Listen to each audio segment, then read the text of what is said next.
you so much. Thank you. It's my pleasure to be here with you.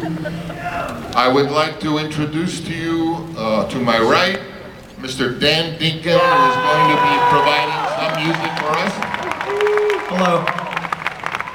Dan, why don't you say a few welcoming comments to the group? Well, I'd like to especially say thank you to everyone who slept outside last night. You are a special kind. I've never been to a convention like this before, and I guess I went to a comic book convention when I was like 15, but there's an excitement in a city like this that has a convention like this that is, I don't know, it's weird, it's cool, it's a good weird though. All right, I'm rambling. I'm going to give it back to the eloquent man. And to my left, I would like to introduce Mr. Val Kilmer. Thank you. It's great to be here and in the fall, and it's a very exciting day because we're all going to see something that has never been seen before. So, welcome. There are another few gentlemen. I'm not going to introduce all of them, but they are the small group of programmers and technicians, one of whom is sitting here, but has made something possible that really has never been possible before, thanks to the evolving technology of the cinema. And of course, that will be much of what we're going to talk about during the day. Now, I know you got your program here. Can we have lights on everyone so I can see everyone here? Put the lights up if we may. So this is the program. Some of you may be young enough to remember. Can we have more light on the audience, please? Whatever you got, I want to see them. At any rate, some of you may be young enough to remember that when Apocalypse Now first came out, it didn't have credits on the film. It was in theaters without credits, and instead there was a program given to every theater goer. Some of those are still saved, so save your program here.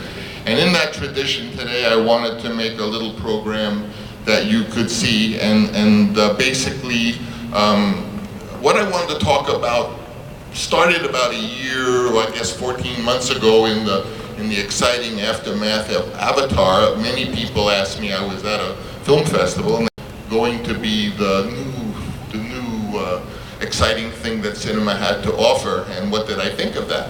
And of course what I said was, gee, I always loved 3D. I mean, my attic in Point Lookout when I was 13 was littered with red and green gel and motors as I was trying to invent a spinning disc that would enable glasses not to be necessary.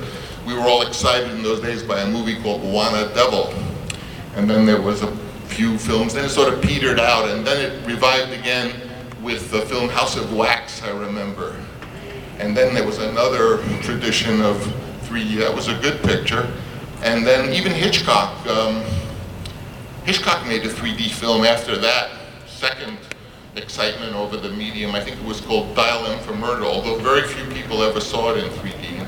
So what I felt was, 3D with glasses, to me, we've had that experience before. Certainly one thing is different. We have these great computer animated films, which is an easy step for them to do 3D, as you know, and soon and it's easy for television, for digital televisions to have a 3D mode. So perhaps that will be the difference of why the 3D trend might.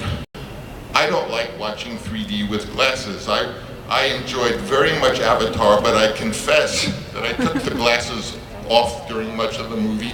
And whenever I saw the images start to show that it was going to be 3D, I put them on, saw a wonderful sequence, and then I took them off again. So I'm a little bit in the camp that believes that maybe the whole movie shouldn't be 3D, but some good sequences should be 3D, that you then, if you're going to have glasses, so you don't have to have the glasses and get a headache throughout the whole experience. I think of a film that I had a little to do with, not much, but if any of you ever saw the great Abel Gance silent film Napoleon, which was presented around the world with a live orchestra, it wasn't 3D, but they had, 3 screens.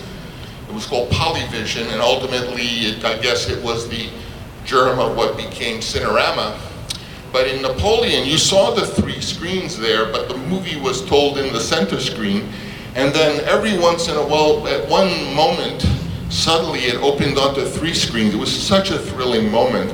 And there was an extraordinary 3-screen sequence shown on the film. And I always remembered that. And I thought, well, if I make a film, I would like to have some 3D sequences.